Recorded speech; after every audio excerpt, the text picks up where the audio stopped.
أجرى حسني عبد ربه نجم منتخب مصر والنادي الإسماعيلي الأسبق جراحة في الركبة بإحدى المستشفيات، وحرص على غيط نجم الإسماعيلي السابق على زيارة قيصر الدراويش في المستشفى.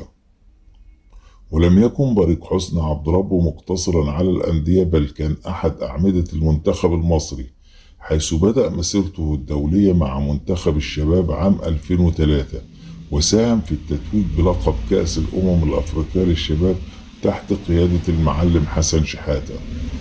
وانطلق بعدها ليصبح أحد الأعمدة الأساسية للمنتخب الأول، وشارك في ثلاثية الفراعنة التاريخية عندما توج مع المنتخب المصري أفريقيا أعوام 2006 و2008 و2010، وكان أحد أبطال نسخة غانا 2008، حيث اختير أفضل لاعب في البطولة، واحتل المركز الثاني في قائمة هداف البطولة. كما تم اختيار حسني عبد ربه ضمن التشكيلة المثالية أفريقيا. لقبته الجماهير بالعديد من الألقاب، منها القيصر والمدفعجي وحبيب الملايين، لكنه سيظل في قلوب عشاقه أيقونة الإخلاص والوفاء، ذلك القائد الذي قاتل بشرف داخل الملعب ورحل تاركا خلفه إرثا لا يمحى في ذاكرة الكرة المصرية.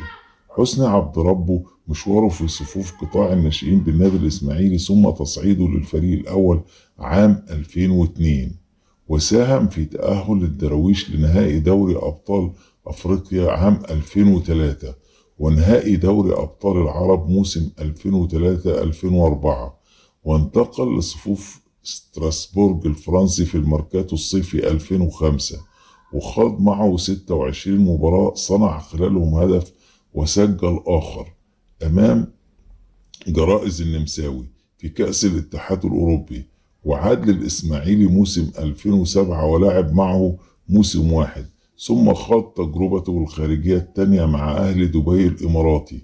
وحقق معه نجاح كبير عندما خاض 38 مباراة، سجل خلال 11 هدف، منها هدفين في دوري أبطال آسيا في شباك بختكور الأوزبكي والهلال السعودي، وقاد الأحمر للفوز بكأس السوبر الإماراتي ودوري المحترفين،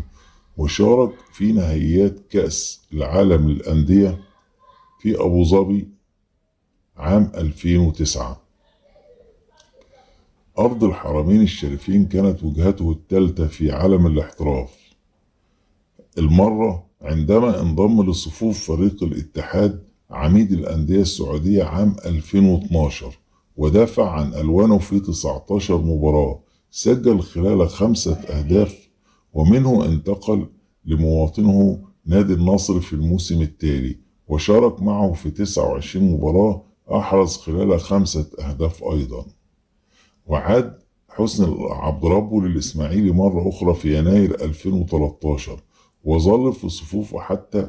اعتزاله عام 2019 في شهر يناير، ووصل إجمالي عدد أهدافه مع الفريق 79 في كل المشاركات دوليا. استهل قيصر الإسماعيلي مشواره مع منتخب الشباب، وتوج معه بكأس أفريقيا تحت 20 سنة في بوركينا فاسو، وشارك في مونديال الشباب في الإمارات خلال نفس العام. خاض حسني عبد ربه 102 مباراة دولية مع المنتخب الوطني خلال الفترة من 2004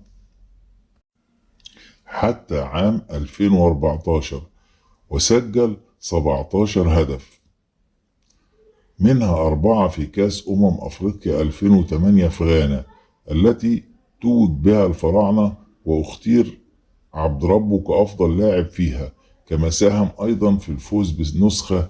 الأنجولية 2010، وبعد الاعتزال تولى منصب المدير الرياضي للنادي الإسماعيلي لفترة قصيرة، ثم اتجه للتحليل الرياضي لمباريات كرة القدم على شاشة